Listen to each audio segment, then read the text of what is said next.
done? Is the MOU dead? It's a very interesting question. To me, I think it's over. I don't want to deal with them anymore. They're scum. You know what scum is? They're scum. They're sick people. They're led by sick people. And they're vicious, violent people. And if they had a nuclear weapon, they'd use it. As far as I'm concerned, it's over. I'll speak to our negotiators. As far as I'm concerned, it's just a waste of time dealing with them.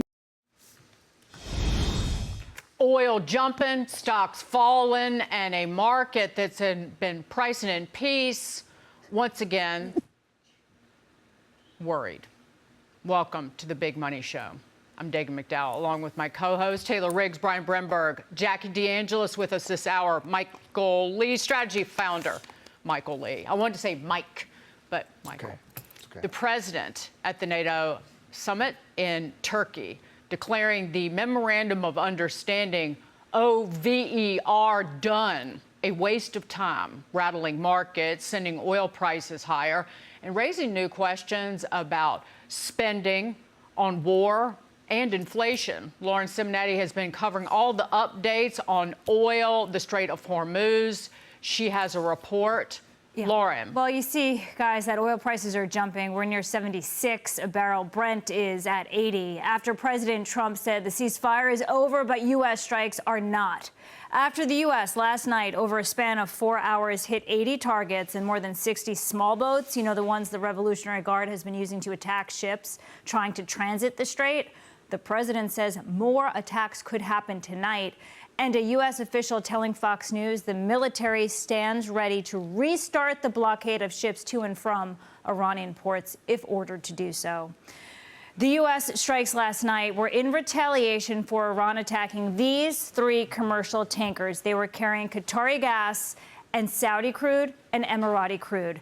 This back and forth might start to feel like Groundhog Day unless some experts say the U.S. finishes the job, which could mean taking out Cargo Island. That's Iran's major oil depot and key to its economy. Here's the president on that earlier today.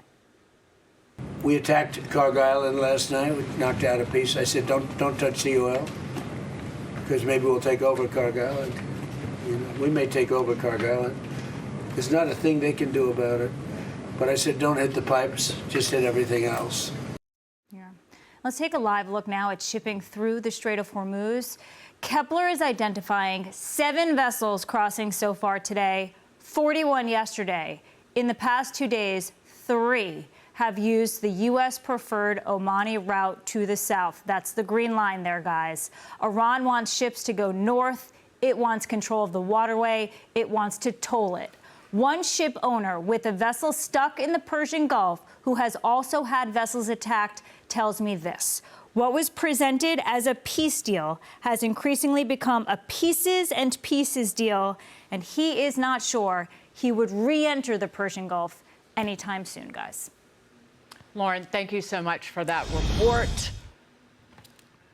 Risk is in play, particularly now that what's happening with Iran. How do you say it, Mike? Yeah, look, I think we shellac them, right? Like there'll be a bombing campaign, a military campaign, and we'll be back on some sort of negotiation track within, I don't know if it's 3 days or a week. The last few flare-ups have come at like 4:30 on a Friday and have stopped by 5:30 on a Sunday. You know, just coincidentally in the time when markets are closed. This is happening while the markets are open and we are, you know, seeing the reaction. So I can't, from a military standpoint, Iran just needs to launch these cheap drones and he can do quite a bit of damage. But look, we've done so much damage to their country in a continued bombing spree that they'll never be able to rebuild. Right, it's north of $200 billion worth of damage. Is why you heard that $300 billion investment in the country. The Iranians aren't gonna roll over, right? They need to see this as a win, and they want to push in every way, shape, or form possible. And there's also the possibility that there are rogue elements of the Revolutionary Guard that want no chance of peace anywhere. So I don't really know that the leaders in charge have complete control of their country, but I see this playing out the way the last few flare-ups have played out, even though the president just asked a reporter if he knew what scum was. I see it a little different. I agree with everything that you said, but I would just add, given the president's words and his tone, I think he's reached the end of his rope. But I think, and so when he has said that he will finish the job if he needs to, I think this potentially could be that moment. I do commend him on fully trying to exhaust all diplomatic options. And I think he needed to do that to prove to the American people that he's not all about just pushing buttons, for war, but that he tried everything he could to work with these people, and it just was completely impossible. To repeat his words, they are scum. And so we're at a situation where even if you bomb them a little bit, I don't think talks would resume, because there's no end to this. And a lot of the experts have been saying that talks won't get anywhere because, yes, Mike, they need to save face. But yes, the president has set conditions that they will never, ever agree to unless we take those conditions back by force. And I think that's what he's going to have to do. Now, the issue here is the oil price, close to 76, as Lauren said. Here in America, we had just gotten a little relief on those gas prices. We just saw the inflation numbers kind of calm down a little bit. So I think short term, you're going to see a little bit more volatility, which is not what this market wants to see. But why stocks are selling off today is because they're not going to get their rate cut. Obviously, we've been talking about the potential for inflation numbers to cause a rate hike. I've been saying Kevin Warsh will hold steady, but when things get better, he will eventually cut. And so as long as this goes on, it just prolongs all of that. I'm not surprised by the market reaction, given that this is happening during market hours, but it has to be done at some point. And I'm ready to just rip off the Band-Aid and do it. I think a lot of people in this country are too. I think they're satisfied with the peace negotiations that they've seen, the efforts to go about it a different way, realizing that it just is not going to work with this regime. President Trump has started speaking at the NATO summit, and you can put up a picture of it momentarily just to show he has stepped up with kind of a leader's row behind him. You have the Secretary of War, Marco Rubio, Secretary of State, Secretary of Treasury, who has been instrumental in revoking this waiver for Iran to sell oil. And that's hitting Iran financially as well as militarily. And then the ambassador to NATO behind him. But Brian, just how do you see all this? And Taylor will probably talk about this, but you're adding all of this up. The backdrop for markets is different than in late February, where you have tech was already weakening. The AI trade was wobbly, to say the least. And we've already gone through this inflationary move up in longer-term interest rates, and it hit ease and pull back, and it looked like the sky was clear ahead. Now you've got longer-term interest rates back up a little bit, the highest since, I believe, May on the 10-year. Well, I want to do a big analysis about where it's all going to go from here, but as we all know, things can change in a heartbeat. President Trump is speaking right now. He could say something right now that changes the game that we've all been thinking about for the last couple of hours. So things can change very quickly. I thought it was interesting, okay? Tell me if I'm wrong on what I heard from Lauren. Lauren said yesterday that 41 ships traversed the strait. That's about how many ships had been moving across the strait in the week prior to that per day, when nothing was happening, when skies were clear, when there were no attacks, okay? So I'm kind of wondering, are the people who are using the strait as worried about Iran as they used to be? They seem to be moving. They seem to be doubting. Like, Iran is doing things, but they're just not as worried about it. And it fits to me into the longer-term story here.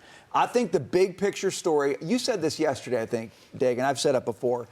Iran is desperate, and they know they're losing the strait, maybe slowly, maybe quickly, and they're not getting it back. The world is moving away from them. Oil prices will depend less and less on what Iran does in the strait, and that takes away their main leverage. Now, that could hurt us in the short term. That's why oil prices are up at 76, 80 on Brent. Fine, whatever. But the long-term story here hasn't changed. And if the president is serious about hitting them hard when they misbehave, then I think the story only gets better for us. So this is some short-term pain that could change quickly for a very clear long-term strategy to deleverage Iran in every respect possible.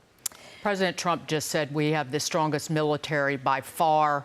Iran's military planes are all gone. We do, but that it plays into the financial picture because the administration is asking for a $1.5 trillion military budget. Yeah, and that plays into spending and the debt and the deficit and longer-term interest rates. 508 on the 30-year. And I think what's interesting is this is global. Japan yields closed at a 29-year high. The 10-year French yield has broken out to a new 17-year high. The 10-year UK yield was up 10 basis points. German 10-year yields were up 8 basis points. And you're closing in on a 15-year high on those. And so you're sort of seeing global yields sort of react to maybe a sort of like reinflationary spending story that's going on. And we mentioned spending because I guess I'm going to take this as some good news. The German chancellor came out and said that Germany will be reaching defense spending target of 5% of NATO long before the agreement that we previously had. And I think a few months ago, you guys, we talked about sort of the end of this German-Japan World War II pacifism, where they took a step back after World War II, rightfully so, given everything that had happened during World War II, but said we're no longer going to arm ourselves and be involved in military campaigns. And I think sort of we're looking at them and thinking that needs to be over. If you're Japan, you need to be thinking about taking on China and defending yourself. If you're Germany and you're looking at a Russia and an Iran, no longer can you sit by and be a pacifist and say, I'm not getting involved. So I think this is sort of an important step up for these countries, particularly Germany, where they said we're going to be building a European NATO so that NATO can remain transatlantic. We are seeking a speedy progress in the development of European deep strike weapons. Trump also came out and said that NATO has promised to step up and do mine-sweeping campaigns. He said we maybe don't need it anymore, but if Iran starts mining the strait again, NATO has promised to step up. So I think using Trump's leverage and pressure on NATO to get some of these pacifist European countries to really start stepping up to the table. And so that's sort of my full circle read on sort of this global bond yield increase and sort of what we're seeing overseas. Brian, I guess I sort of look at you and also think that maybe this sort of Strait of Hormuz final leverage point in Iran maybe is less of a leverage point than we think. We know that it's within the U.S., the Gulf states, Israel, frankly, even China's power and desire to want to sort of end this conflict.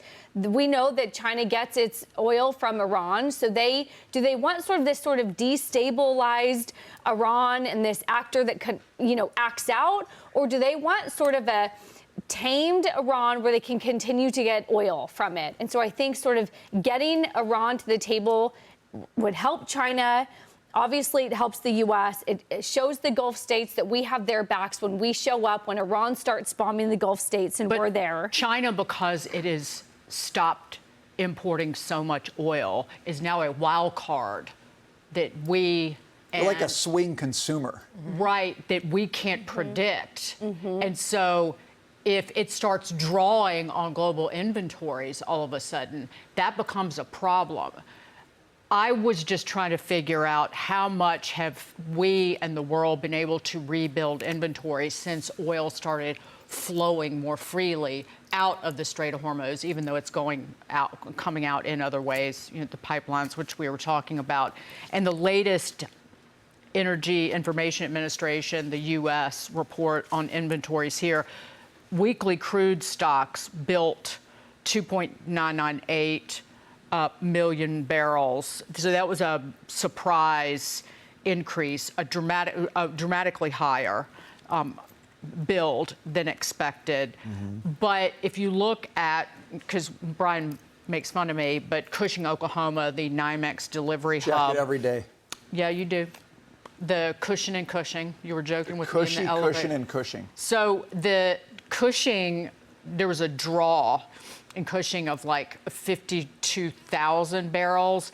And Cushing is at below the operating bottom already. That's not and good. Drawing even more. Its usable amount is 0. So it's already below the operational bottom. And our SPR, our Strategic Petroleum Reserve, only has like 70 million barrels of usable crude left. So That's not good. no. So surprising that oil's not higher, potentially, at 75. Maybe tells you something. I'll give you final word. Final word. My final word is things can change quickly. We've seen this story many times before, so just watch and wait.